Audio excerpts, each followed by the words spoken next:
Recording is on. O meu início na psicologia enquanto aluna, né, ali nos estágios finais, foi toda em análise do comportamento, junto com a professora Luana, que vocês conheceram também. Depois eu mudei de faculdade, fui para uma outra universidade, também fiz análise do comportamento com outra analista do comportamento, chamada Suliane. E aí, depois que eu me formei, eu fui pesquisar mais sobre a TCC. E aí, depois da TCC, me faltava algo ainda, que eu ainda queria buscar mais coisas, parecia que não era suficiente, né? A TCC, ela nasceu num formato nos Estados Unidos, onde ela é muito protocolar, a gente falou um pouquinho disso hoje de manhã na aula também. Ela foi formada assim porque, sim, tem muitos protocolos, porque nos Estados Unidos, para que o plano de saúde liberasse, tem um número X de sessões, que são 16 sessões. Então, ela foi criada protocolar por conta dessas coisas. E aí, na prática clínica, eu ainda sentia necessidade de mais. Parecia que a TCC ainda não era suficiente, assim, tinham coisas que eu olhava que não me eram suficientes. Então, foi quando eu conheci a terapia do esquema por um professor da época da Unibrasil, que se chamava Tiago, e aí ele sempre me falava que eu tinha tudo, a cara da terapia do esquema, que eu gostava das coisas que a gente conversava, me tornei colega dele de trabalho, e a gente vem trabalhando ao longo dos anos assim, e me deparei com a terapia do esquema e me apaixonei por entender que aquilo que eu não estava encontrando na TCC, que ainda me faltava, eu consegui contemplar na TE, né? Então, o convite do Osni foi muito agradável para mim, porque ia falar sobre algo que eu gosto muito e que eu trabalho na clínica diariamente com os meus pacientes, né? Além de terapeuta do esquema, eu também trabalho com sobreviventes de trauma, sejam crianças, sejam adolescentes, sejam adultos, mulheres, homens, que também, de certa forma, eu também tenho trabalhado com os agressores, não só com os sobreviventes de traumas. E aí, o que é, então, a terapia do esquema, né? A terapia do esquema, ela, de forma geral, foi criada por uma pessoa chamada Jeffrey Young em 1990, e ela evoluiu da terapia cognitiva comportamental tradicional, né? Então, ela é considerada uma terapia de terceira onda também, e ela combina elementos tanto da TCC quanto da teoria do apego, da Gestalt terapia e de abordagens psicodinâmicas. Então, a gente chama a terapia do esquema como uma psicoterapia integrativa, porque ela contempla todas essas coisas, né? Quando eu falo a respeito da teoria do apego, eu também estou falando de uma teoria do desenvolvimento, né? Então, esse olhar da TE me encantou, porque não é só o que eu estou vendo, mas também outras situações de forma geral. Ela faz essa combinação desses elementos. Pode-se dizer, então, que ela é uma abordagem que ela ajuda a identificar padrões disfuncionais, tanto de pensamentos, sentimentos, de comportamento, que a gente dá o nome aqui na terapia do esquema de esquemas, né? Eu gosto de falar que a terapia do esquema não é só a terapia, não deveria se chamar terapia do esquema, esse é um nome ruim, deveria se chamar terapia das necessidades emocionais, porque é isso que a gente faz na TE, a gente olha para as necessidades emocionais. E esses esquemas, né, eles se formam na infância e eles persistem na vida adulta. Então, a principal ideia da TE, né, são identificar esses esquemas iniciais que são desadaptativos, São esses padrões emocionais, cognitivos, profundos e duradouros desenvolvidos na infância e que são aperfeiçoados conforme a gente vai crescendo, né? Junto com as nossas crenças incondicionais sobre mim mesmo, sobre o mundo, é a forma com que eu sou no mundo. E aí a gente pode dizer, né, que a TE ela tem os nossos domínios esquemáticos, que são as nossas categorias de necessidades emocionais básicas, que quando elas não são atendidas adequadamente, elas originam os nossos esquemas iniciais desadaptativos ou os EIDS. Tá? E a gente também tem os nossos estilos de enfrentamento. O que são esses estilos de enfrentamento? Eles podem ser de paralisação, de fuga e de luta. O que a gente entende nesse sentido, né? Por esses estilos de enfrentamento. São quando os meus EIDS estão ativados, eu desenvolvo respostas comportamentais e cognitivas para lidar com aquele meu sofrimento.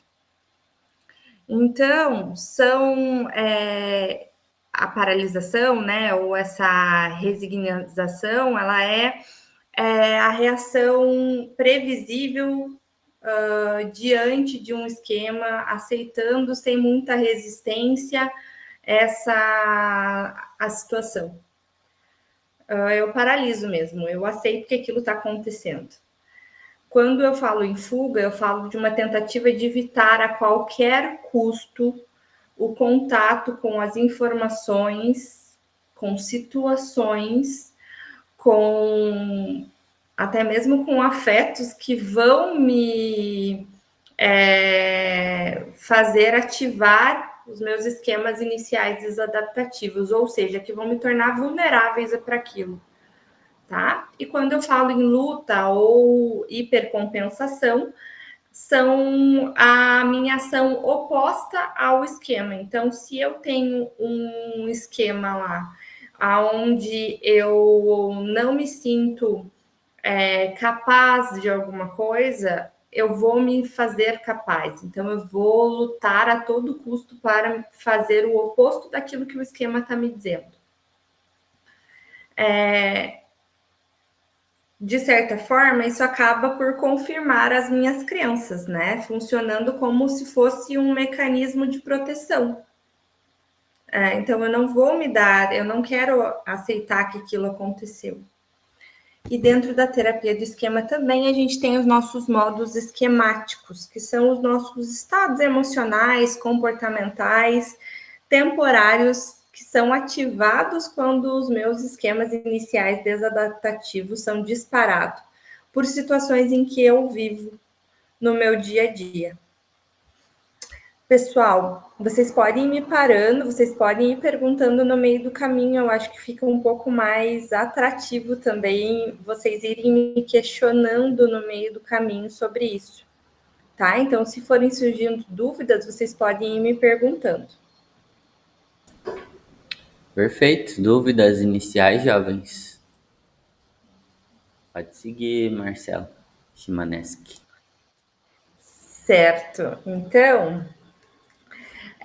os esquemas iniciais desadaptativos são crenças e sentimentos profundos que são sobre mim mesmo, né? Que criam essas questões sobre mim mesmo, que são desenvolvidos sobre o mundo também, que são desenvolvidos na minha infância e na adolescência através de experiências contínuas com figuras significativos. Aqui é importante a gente pensar que são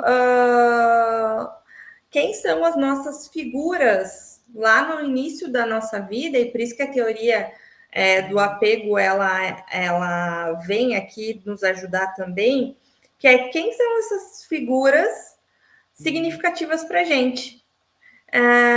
De certa forma, são as nossas figuras parentais, né? Então, figuras que são importantes para a gente. Às vezes são os avós, às vezes são os pais, são irmãos, são tios, são pessoas que nos cuidam nessa infância. E eles têm um papel crucial nesse desenvolvimento desses esquemas iniciais desadaptativos, porque lembrando, a gente está falando aqui de necessidades emocionais que não são atingidas nesta fase da vida, tá? E durante a nossa vida toda. Então, os nossos esquemas, eles começam na nossa infância e eles vão sendo desenvolvidos também e aperfeiçoados conforme a gente vai crescendo. Essas necessidades emocionais que eu falei agora incluem, por exemplo, a necessidade emocional de a gente ter segurança, de a gente ter estabilidade nos nossos ambientes, de ter conexão e afeto, eu me sentir pertencente, né? A nutrição emocional, né? O quanto eu me sinto pertencente àquele local, o quanto eu me sinto amada naquele local, o quanto eu sou respeitada no desenvolvimento da minha independência, né? Na minha capacidade de expressar as minhas emoções, o quanto eu recebo de apoio também para articular essas necessidades, as minhas emoções, aprendendo a me socializar. Então, o meu senso de validação, né? Eu me sinto valorizado, eu sinto que eu tenho valor independente do que eu faço, né? Me sinto pertencente àquilo lá. Necessidade emocional, por exemplo, de espontaneidade, quantas crianças podem ser espontâneas, né? Então, eu tenho apoio, incentivo a brincar, as crianças precisam brincar. Hoje o que nós vemos são crianças que estão vivendo o mundo de adultos, né? Se você for parar para pensar, as crianças têm muito mais atividades do que os adultos hoje em dia.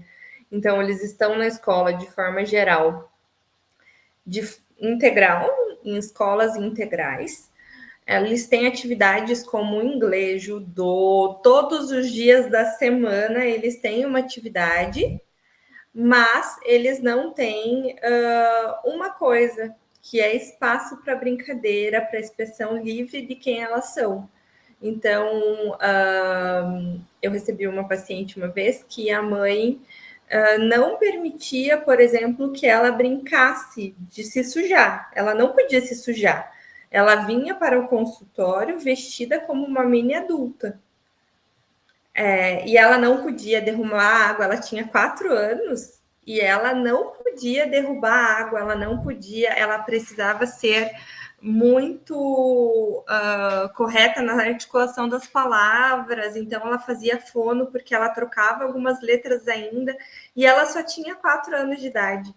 Então a gente está esperando das crianças uma coisa que dentro da faixa de desenvolvimento dela não tem. São os meus esquemas iniciais desadaptativos. Eles são verdades que são incondicionais, que são auto-perpetuáveis. Então, eu sou aquilo lá, são as minhas crenças, né? Elas tornam-se mais evidentes na minha vida adulta. E aqui a gente tem uma questão que estão ligados a alto nível de afeto. Eu preciso sentir seguro, eu preciso sentir presente. São atividades que pensam então, uma chega frustrada após uma relação que atrai o casamento e com ela, ela frustrada, ela insiste nessa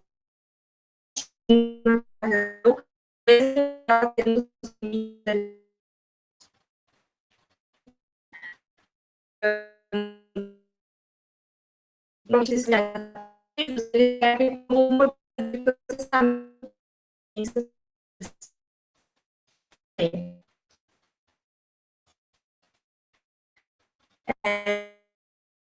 respeito das básicas, eu falo de necessidades do ser humano, que ele é seguro, ele se sentir um ambiente adequado para ele e pelos cuidadores, né? Ele ser cuidado. E as crianças, quando elas não têm adequadamente supridas essas necessidades emocionais, elas acabam gerando as EDS. São segurança, estabilidade, consistência e previsibilidade, né? Então, aquela criança, ela sabe o que vai acontecer em seguida. Então, ela sabe que os pais, por exemplo, estão no trabalho, que vão voltar no final do dia para buscar elas. Ela tem apoio para expressar e articular quais são as minhas necessidades emocionais. Eu tô com raiva, eu tô triste. Eu tenho senso de validação, senso de valor, né? Independente de comparações. Eu não tenho alguém que está o tempo todo me comparando. Mas teu irmão não era assim. Nossa, teu irmão é muito inteligente. Você é uma criança muito difícil de lidar. A tua irmã veio antes e é muito fácil. Então, o temperamento das crianças, elas estão ligadas e as experiências da vida, né? Elas estão ligadas em dois aspectos aqui, que são a filogenia e a ontogenia, que a análise do comportamento também tem nisso, né? A filogenia, então, ela trata de base genética, são heranças biológicas determinantes que definem o temperamento inato da criança, né? Então, ele é inato, ele é hereditário, ele tem um modo característico de abordar situações, influencia no nível de necessidades emocionais, protege ou vulnerabiliza a resiliência. O temperamento, né, aos 3 anos prevê personalidade, aos 18 até os 21 anos, de forma geral. O meu temperamento, ele define muitas vezes a necessidade emocional. Então, todo mundo conhece alguém que é aquela criança que não dá trabalho. Aquela criança de, normalmente, famílias com mais de um filho, não dá trabalho.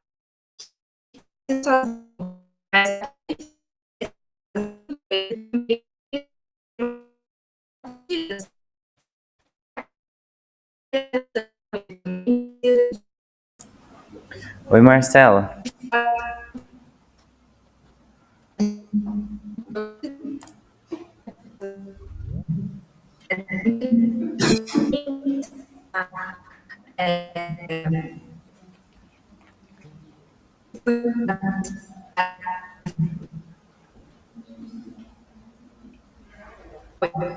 Oi. Tá cortando bastante o áudio. Não sei se você consegue me ouvir também ou só a gente tá com dificuldade de te escutar.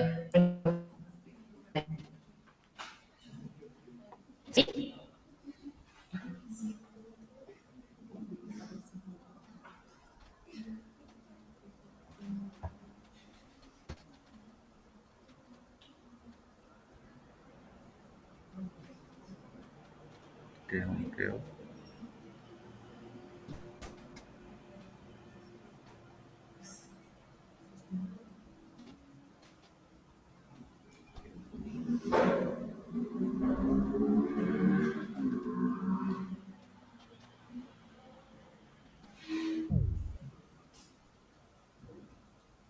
Agora fiquem com o oferecimento das organizações Tabajara, nossos patrocinadores. Pedir para ela sair e retornar a chamada, ver se a gente consegue contato novamente. Rodrigo Eidas, quer vir aqui fazer a pergunta ou quer que eu traduza a tua pergunta?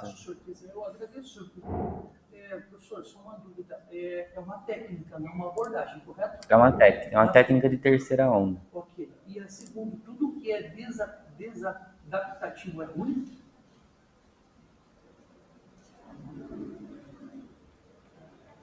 Perguntem. É ruim? É no sentido de, se você pegar pela estrutura analítico-comportamental, até a Marcela falou, outra palestra dela, nada é desadaptativo. Por quê?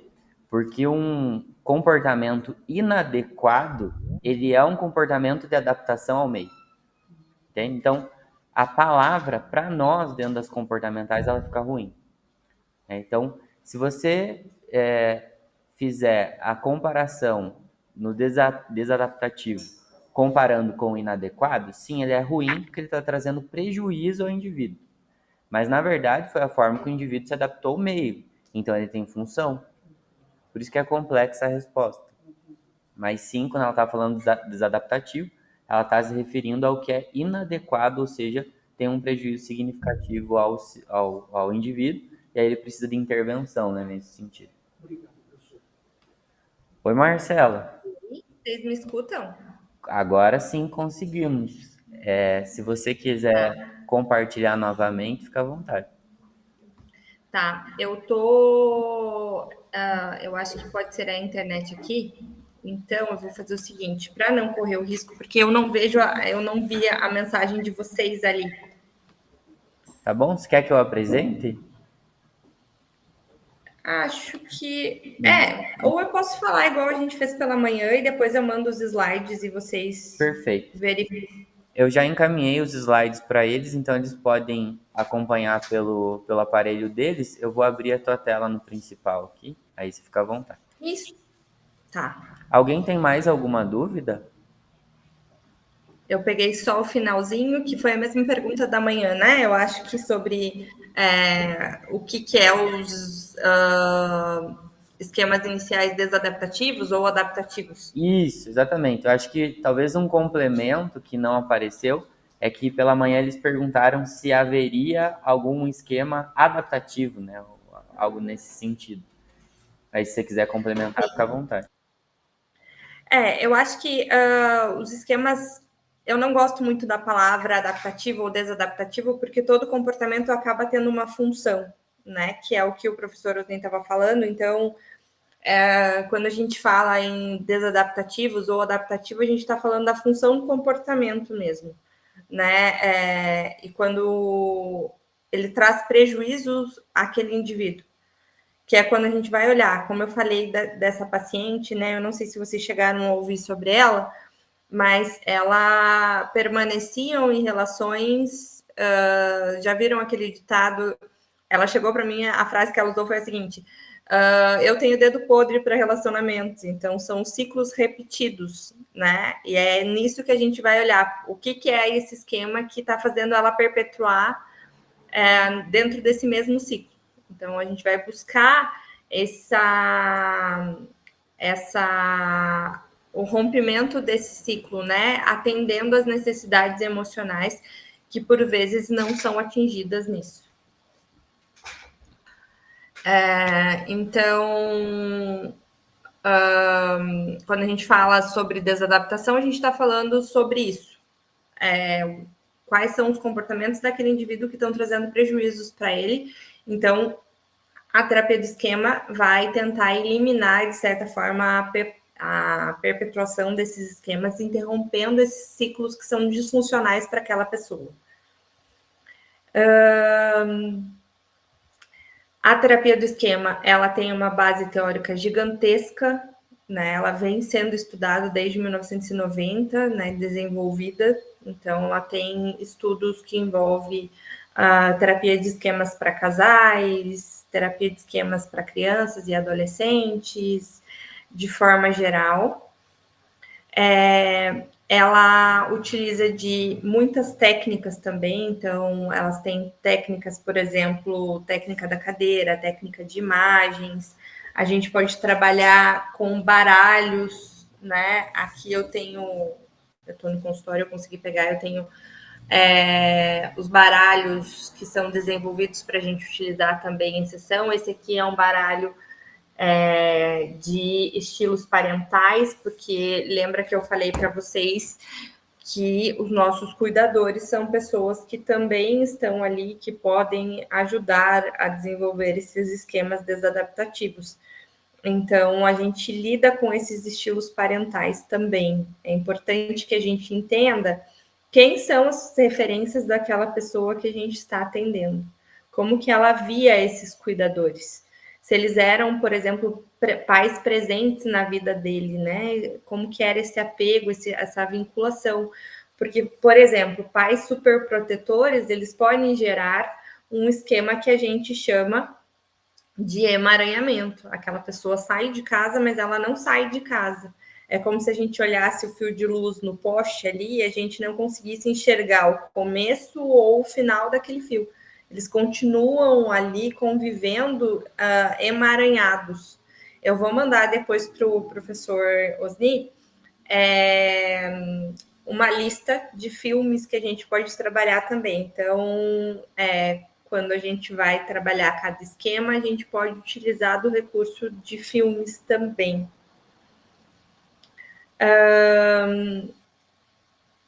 Ele tem, então, uma eficácia muito comprovada nesse sentido. É descrito na literatura, né? Hoje tem muito mais disso, 5 domínios. O primeiro domínio o primeiro domínio ele se chama desconexão e rejeição. Nesse domínio a gente lida, né, com a tarefa evolutiva dele, eu me sentir aceita e pertencer, pertencente a algo, né? Os meus esquemas desadaptativos nessa fase são o abandono, a privação emocional, defectividade e vergonha, abuso e desconfiança, isolamento social. No meu segundo domínio, eu tenho um domínio que é autonomia prejudicada, é o nome desse domínio. O que eu quero atingir, né, são um senso de autonomia e de competência. Os meus esquemas desadaptativos associados são fracasso, vulnerabilidade, dependência e incompetência e o emaranhamento, que eu estava falando com vocês. No meu terceiro domínio, são os limites prejudicados. Limites realistas é o que eu quero alcançar, né? Já os meus esquemas desadaptativos é o autocontrole insuficiente, grandiosidade e merecimento. Meu quarto domínio é a orientação para o outro, então eu respeito os desejos pessoais. Os esquemas desadaptativos são subjugação, autossacrifício. Autossacrifício, quase todos os psicólogos se encaixam aqui, porque constantemente nós nos autossacrificamos. Esse é um esquema bem comum dos psicólogos. Busca de aprovação também é um esquema desadaptativo desse domínio. E o meu quinto domínio é a supervigilância e a inibição. Ou seja, eu quero a expressão emocional legítima. No meu esquema desadaptativo, eu tenho inibição emocional, padrões inflexíveis, negativismo, punitividade. Quando eu falo dos meus modos esquemáticos, eu estou falando em estados emocionais e comportamentais temporários que são ativados quando os meus esquemas desadaptativos são disparados, né? Eu não vou estar com todos esses esquemas que eu falei anteriormente ativados o tempo todo. Se eu fizer hoje o questionário do esquema, né, para saber quais são os meus esquemas que estão ativados, eles não vão dar todos, eles vão aparecer alguns que hoje, neste momento, estão mais ativados do que outros. Se eu fizer mais para frente, vão dar outros esquemas, provavelmente. E essa é uma forma de trabalho. A gente aplica no paciente o questionário, e aí depois, mais para frente na terapia, a gente aplica de novo para saber como é que está isso acontecendo. Os meus modos esquemáticos, por exemplo, a criança vulnerável, né? é o meu estado de desamparo, de medo, de tristeza, quando eu revivo emoções que são ligadas à minha infância. Então, quando eu me sinto de fato vulnerável em alguma situação, a minha criança está agindo, tá? Aqui na terapia do esquema, eu acho que o nosso grande trabalho está em buscar cada vez mais o nosso modo esquemático de adulto saudável, que ele não é perfeito, mas ele vai buscar, sim, cada vez mais eu entender como é o meu funcionamento e eu vou aprender também a me acolher, a me respeitar, a respeitar os meus limites, a entender que eu também erro, que às vezes a minha criança raivosa vai aparecer ali, né? Que é o meu estado de raiva, de frustração, de revolta, e eu vou entender por que, que aquela criança foi ativada, em que momento ela foi ativada, por que, que eu estou me sentindo daquela forma. E é como se a gente tivesse uma casa mesmo, em que cada parte dessa casa é um esquema diferente. Um é a base, outros são as paredes. E para eu, como um todo, funcionar enquanto adulta saudável, eu preciso ter as partes da minha casa preenchida. Ela precisa ser uma casa que é sustentável, né? Ela tem todas as questões funcionando. Então, esta é a principal coisa. A minha função enquanto terapeuta, né, as intervenções terapêuticas, elas são, de forma geral, duas: a reparentalização limitada, onde o terapeuta vai atuar como uma figura parental substituta, suprindo as necessidades emocionais básicas não atendidas daquele paciente. Claro que tudo isso dentro dos meus limites terapêuticos, né? Oferece validação, aceitação incondicional, suporte emocional, cria um ambiente seguro e acolhedor, tanto que a gente fala muito na terapia do esquema sobre o quanto é importante a relação terapêutica. O terapeuta tem uma função muito importante nisso, né? Quanto mais adulto saudável for ativado do terapeuta, mais eu vou conseguir estar ali. Essa função, ela deixa de ser como se o terapeuta fosse um indivíduo de suposto saber e passa a ser um ser humano ali dentro também. Então, por vezes, a gente pode usar os meus próprios esquemas ali como terapeuta, se aquilo tiver função na minha fala, né? Para que eu não vou me vulnerabilizar, eu não vou me expor se não é necessário. Mas na terapia do esquema a gente pode fazer isso também. E a confrontação empática, onde eu confronto esses padrões que são disfuncionais do paciente de forma empática, compassiva, ajudando a reconhecer isso e a modificar esses esquemas iniciais desadaptativos e os seus estilos de enfrentamento também. Então, eu posso questionar crenças, né, que são limitantes, com muita gentileza, com muito cuidado também. Eu posso identificar padrões que são repetitivos. Então, você percebeu que você vem desde muito novo, estando em relações que sempre te abusam? Da onde é que vem isso? Por que que isso está acontecendo? E isso é o que promove mudança, porque eu estou dando nome, né? Eu atendi um paciente que ele tinha muita necessidade de dar nome às coisas. Ele precisava dos nomes. Então, ele veio encaminhado de um psiquiatra que ele queria a terapia do esquema. Então, a gente faz muita psicoeducação dentro da terapia do esquema. E a gente vai... Quem está aqui comigo hoje? Qual é o modo que está aqui comigo hoje? Quem que está falando comigo aqui é a criança vulnerável? Por vezes, a criança vulnerável é acionada aqui dentro do consultório. Eu tenho que manejar aquela situação. Até porque, quando eu falo em técnicas de imagem, eu também tenho eu coloco, muitas vezes, o paciente naquela cena. né? Então, por exemplo, eu poderia falar para vocês agora, para vocês fecharem os olhos de vocês, por exemplo, e pedirem para vocês. E eu acho que esse é um exercício legal que eu posso fazer com vocês agora. Eu vou pedir para que vocês fechem os olhos. Eu não estou vendo vocês, mas eu quero que vocês imaginem agora um lugar que é seguro para vocês. Que vocês estejam, que vocês se sintam seguros. Que vocês consigam descrever para mim como é esse lugar. Como que ele se encontra, que cheiro que tem naquele lugar.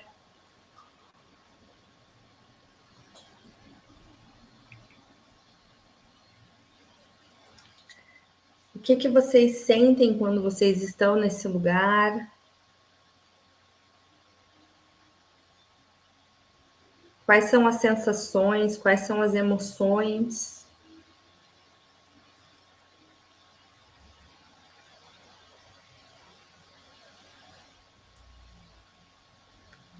E aí, depois de vocês imaginarem esse lugar, eu vou pedir para que vocês venham abrindo os olhos devagar, voltando aqui para a aula.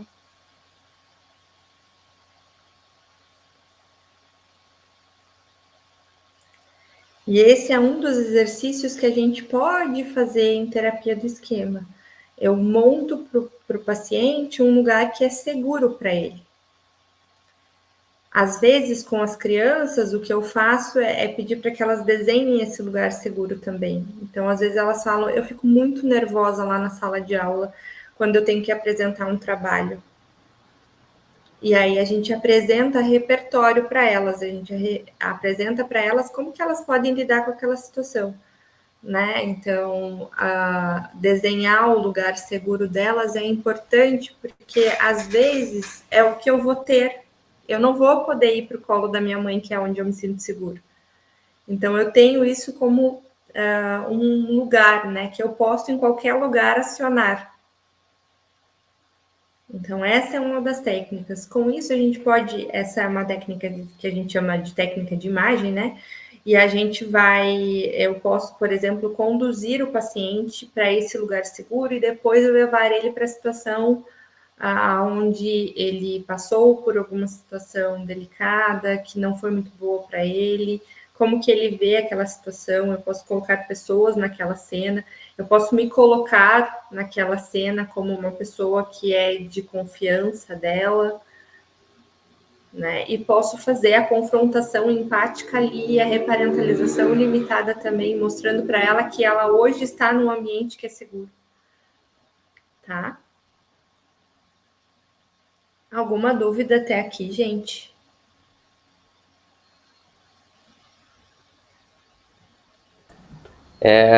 Você tinha falado anteriormente sobre a cadeira da vazia, né? Sim. E aí, quando você trouxe a técnica de imagem, me lembrou muito psicodrama. Tem base teórica estruturada dentro dos esquemas, não? Do psicodrama não, mas a Gestalt terapia trabalha muito com essa questão da imagem, né, também. Então, uma das técnicas é a técnica das cadeiras, né, onde a gente pode colocar os meus modos sentados ali naquela cadeira, os meus modos esquemáticos. Então, eu vou colocar ali a minha criança raivosa, por exemplo, numa situação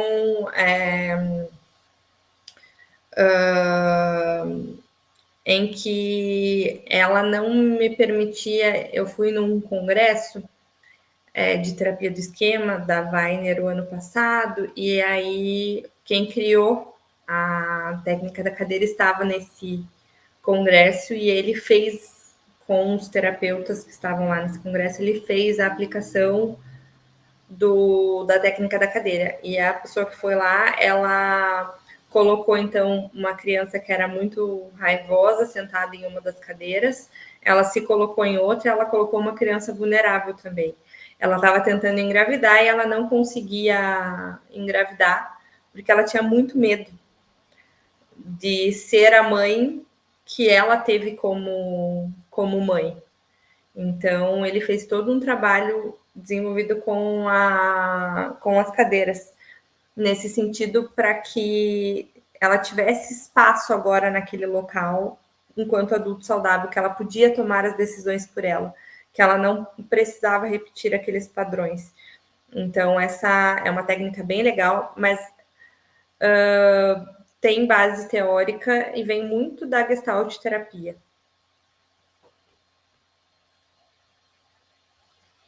Deixa eu te perguntar uma coisa, Osni. Eu estou falando aqui, mas eu não sei o horário que acaba. A gente não combinou. Então, a aula deles, ela vai até 10h30 e a síndrome dos estojos ansiosos normalmente inicia 10h10. Então, Tá, dependendo do que você imaginar para perguntas, era interessante mais uns 10 minutos, mais ou menos. Eu acho que fica legal de manejar. tá. Deixa eu ver então aqui o que eu posso.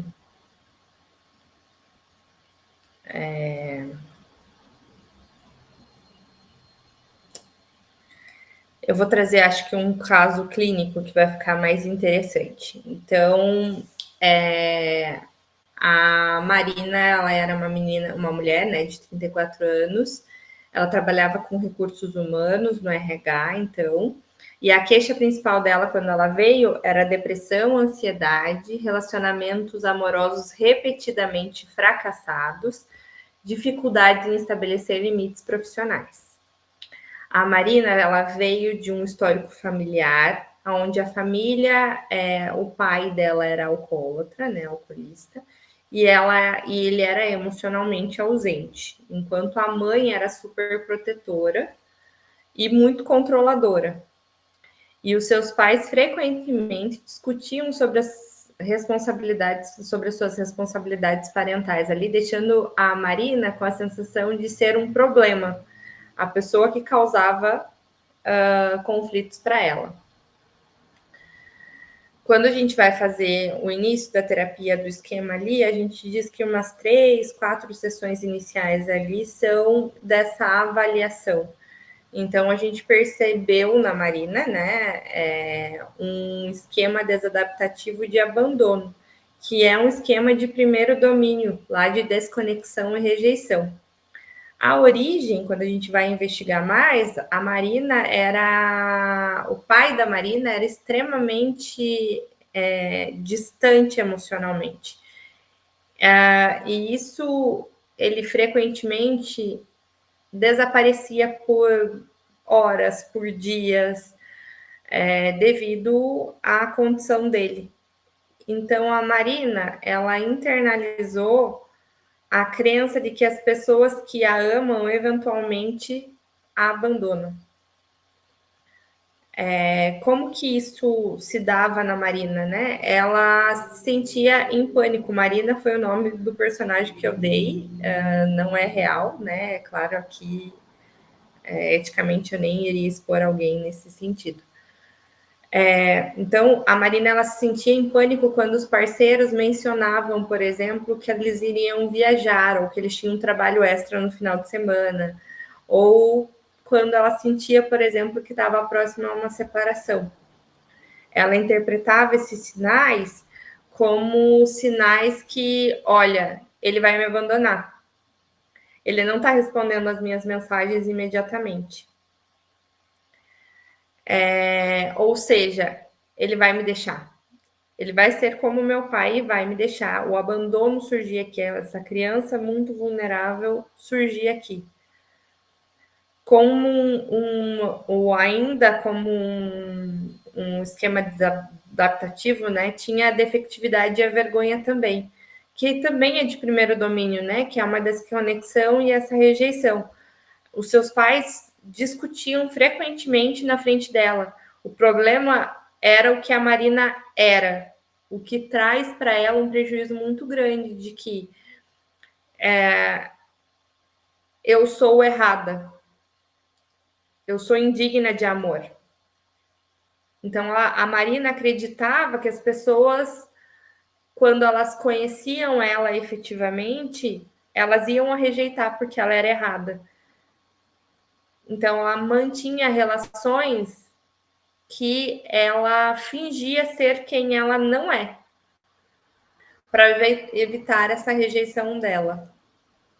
Um outro esquema da Marina também era um esquema de quarto domínio, que é a orientação para o outro, né? A mãe dela era extremamente controladora, então ela exigia que a Marina andasse conforme ela queria o tempo todo.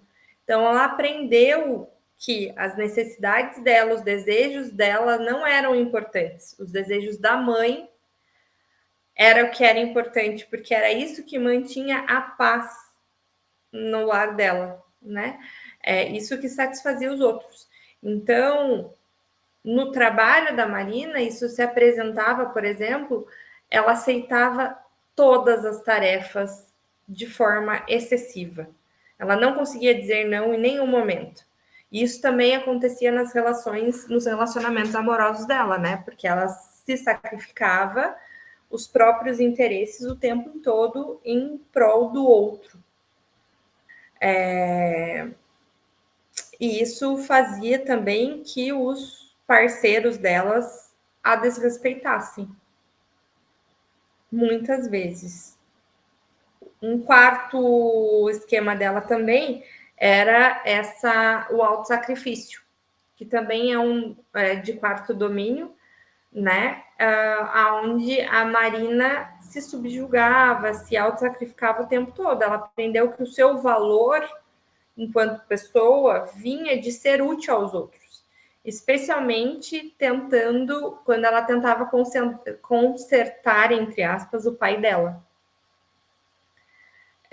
Então, a Marina, quando ela fazia as escolhas dos parceiros, eventualmente ela escolhia pessoas que precisavam da ajuda dela e que ela investia muito nessa tentativa de salvá-los, né? Ele vai mudar, ele vai olhar para mim, ele vai perceber o quanto eu amo e ele vai mudar. Eu vou conseguir mudar ele. Eu vou conseguir consertar. E vou tentar salvar. Eventualmente, ela conseguia o contrário, né? Porque ela ia se negligenciando suas próprias, então ela se via muito frustrada o tempo todo. De forma geral, ela hipercompensava. A Marina, quando agia através da hipercompensação, né, ela torna-se excessivamente atenciosa, disponível o tempo todo. Ela fazia isso no trabalho, ela fazia isso nos relacionamentos. Ela mudava os planos dela de última hora para que ela satisfazesse, né, o desejo do outro. Ela cancelava compromisso com os amigos. Ela ignorava sinais de alerta, de proteção, e ela investia emocionalmente de forma muito desproporcional nessa relação. A criança vulnerável dela era sempre ativada. Eu preciso dele, eu não posso viver sem ele. Ele é o meu tudo. E tinha também uma voz muito grande de um pai crítico. Se ele me deixar, é porque eu sou muito inadequada. Eu preciso ser melhor. Então, ela puxava isso para ela também.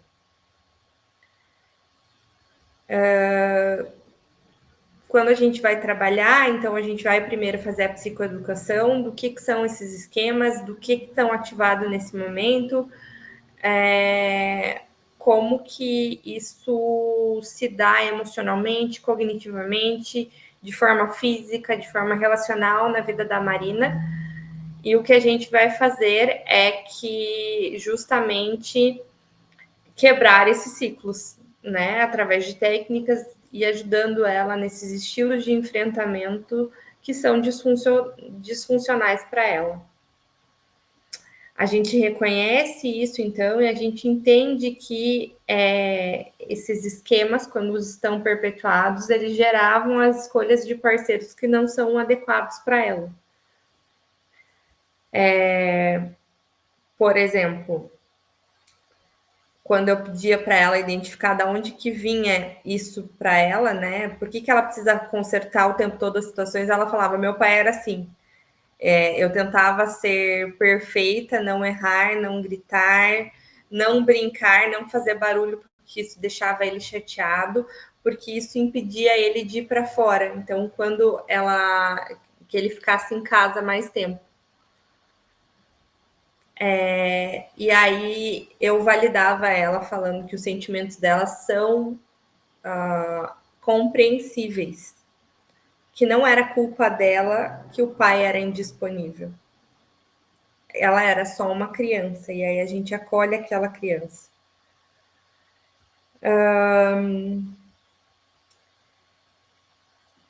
De forma geral, gente, o que a gente vai trabalhar na terapia do esquema, então, é a modificação desses comportamentos desadaptativos. A gente vai desenvolver o adulto saudável. A gente vai ver quais são as forças desse adulto saudável e que eles, cada vez mais, né, o adulto saudável fale em vez dos meus modos que não são muito não são adequados em determinados momentos. Eu não posso gritar com o meu chefe, como uma criança raivosa, porque ele me contrariou, por exemplo, porque ele não fez exatamente o que eu queria. Então, a terapia do esquema, ela oferece essas ferramentas. Eu esqueci de falar, e eu acho que esse é um ponto bem importante, que a terapia do esquema, ela não é uma terapia indicada para todos os casos. Existem contraindicações para a terapia do esquema. A contraindicação está em pacientes em surto psicóticos agudos, pacientes com crise, com sintomas agudos, né? Transtorno do suicídio, por exemplo, né? Risco imediato de suicídio, a gente não trabalha em terapia do esquema. E abstinência, intoxicação aguda, isso também a gente não trabalha na terapia do esquema. Por isso que as 4 sessões iniciais, elas são de avaliação mesmo, para ver se aquele paciente vai efetivamente se beneficiar da terapia do esquema. Bom, de forma geral é isso, gente, senão a gente não vai ter tempo para as perguntas dentro do nosso horário. Eu fico também à disposição de vocês depois, se vocês quiserem me chamar no Instagram, se vocês quiserem conversar comigo de outra forma, tá? Então, podem fazer perguntas, se vocês tiverem, enfim. Dúvidas tanto do pessoal que está em sala quanto do pessoal que está online, né? Se alguém quiser fazer uma pergunta, levanta a mãozinha aí, pode abrir o microfone. Com relação a essa técnica de imagem dela, assim, eu tenho chance da pessoa entrar em algum tipo de crise, colocar a pessoa num lugar seguro, mostrar, mas comentar para ela se tem alguma possibilidade da pessoa de repente ficar com pior. Não, perfeito. Senhor Edmar Constantino está perguntando em relação à técnica da imagem, se há um risco considerável da pessoa abrir uma crise, por exemplo, ou piorar o quadro a partir da intervenção ou durante a intervenção. Nunca aconteceu comigo, e quando eu falo de técnicas de imagem, na verdade, qualquer técnica que você vai utilizar em terapia do esquema ou em qualquer outra abordagem, ela precisa estar muito condizente com aquele paciente. Então, eu não vou utilizar uma técnica que vá fazer o paciente, por exemplo, desenvolver uma crise aguda, né? Ao mesmo tempo em que eu vou utilizar esse espaço, sim, que ela vai ter esse contato com aquela dor, com aquilo ali, faz parte da técnica. Eu estou ali o tempo todo com ela, estou explicando para ela, é um caminho que a gente percorre juntos. Por isso que muitas vezes na técnica de imagem, eu me coloco na imagem do paciente. Eu estou ali com ele, eu sou uma figura parte daquele ambiente. A gente vai, quando eu falo da relação terapêutica, né, isso vai sendo desenvolvido na relação terapêutica, e aquela pessoa vai se sentir segura comigo. Não faz sentido ele estar ali, eu ser o terapeuta de uma pessoa que não se sente seguro. Então, aquelas sessões iniciais também vão servir para isso. Ele precisa saber se eu sou a terapeuta que ele se sente seguro, que ele se sente bem ali comigo, né? A gente sabe que, enquanto terapeutas, não é todo paciente que a gente vai conseguir atender. Essa é uma limitação também. Tem pacientes que eu, Marcela, não vou conseguir vincular.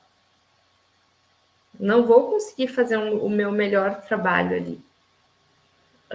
Então, na técnica de imagem, vai ser ativado, mas eu vou estar no controle o tempo todo.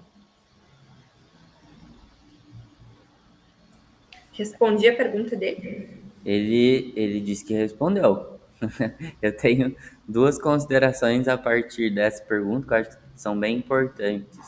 A primeira é que, como você citou, qualquer técnica ou qualquer postura do terapeuta tem um risco. O que acontece é que você precisa fazer uma medição do risco. Se o risco for alto, dependendo do teu conhecimento do cliente, você não vai utilizar. Mas fato é que você corre um risco. Eu, por exemplo, tive a experiência de indicar um filme para o cliente que eu sabia que era sofrido, sabia que era de acordo com a demanda, e o cliente retornar em crise de ansiedade significativa, culpando a mim com razão. Né? Então, não era nenhuma técnica da psicologia, era uma indicação, né, direcionada de um filme, que teve essa questão. E outro ponto importante que eu vejo muito dos jovens, é muito difícil para quem está estudando psicologia ou está no estágio, está aprendendo a ser terapeuta, entender a função da dor. Então, durante a graduação, vocês aprendem muito a diminuir a dor, a acolher, a botar panos quentes, mas a dor tem uma função, tem um porquê. E a dor é manejo em sétima. Então, por vezes, você vai utilizar uma técnica que vai provocar sofrimento. Mas um sofrimento que tem uma função significativa para alteração significativa do comportamento também. Isso é um ponto.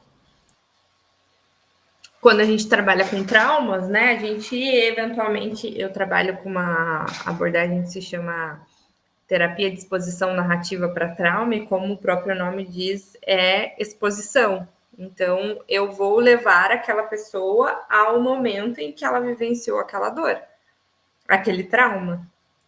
Isso tudo em um ambiente, de novo, controlado, seguro, que é o ambiente terapêutico, né?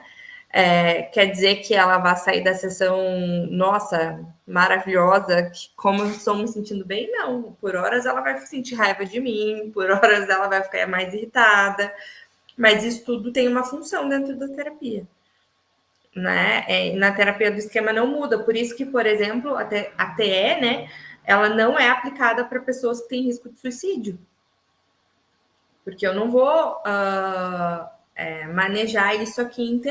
A gente tem outras abordagens que aí sim podem proporcionar um melhor trabalho, né, um melhor tratamento para aquela pessoa. Perfeito.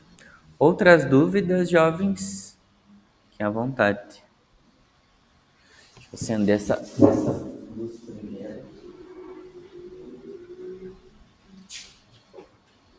Ai, meus olhos verdes sensíveis. Então, Marcelo, até que eles estão comportados, não iniciaram a crise dos estojos ansiosos, mas não há perguntas no momento. Obviamente, eu vou disponibilizar teu Instagram, enfim, para que você ganhe 1.800 seguidores só essa noite. Tá? Gosto disso. Mas muito obrigado mesmo pela sua disponibilidade, até com a hora avançada. Foi muito enriquecedor para nós. Tenho certeza que os alunos tiveram uma contribuição significativa. Então, realmente, meu obrigado em nome de toda a turma. Foi excelente. Eu que agradeço a oportunidade de fala. Me chame quando quiser. Da próxima vez, espero poder estar aí presencialmente, porque acho que a vivência daí é diferente, né? Também esse contato. Sinto falta dessas pessoas, de poder visualizá-las, de poder ver como vivenciar também o que a terapia do esquema fala, que é esse contato próximo com as pessoas. Então, espero numa próxima estar aí presencialmente com vocês. Ai, perfeito. Muito obrigado, uma excelente noite para você. Mantemos contato, eu vou compartilhar o material com o pessoal. Ah, muito obrigado mesmo. Isso, eu mando para você em seguida também, não hoje, mas talvez amanhã. Eu mando a questão dos filmes e o que dá para trabalhar com cada esquema, por exemplo. Que, tem um livro muito legal que se chama Terapia do Esquema e Cinema. É um livro muito, muito legal que traz um pouco dessa vivência. E se vocês tiverem um pouquinho de conhecimento, tem esse livro aqui, que é uma agenda em terapia do esquema, que é um guia de autoconhecimento de terapia do esquema, que é bem legal também. Mando tudo isso para você amanhã, tá? Para você compartilhar com eles, e fico à disposição de todos vocês. Agradeço de novo pela oportunidade. Combinado, compartilho. Boa noite a todos os presentes, também pessoal online, obrigado pelo acompanhamento. Boa noite, doutora, nos vemos por aí. Tá, doutor, você está mais perto de ser doutor do que eu. Ai, logo chega, logo chega. Um beijo, fique bem, boa noite, gente. Boa noite, tchau.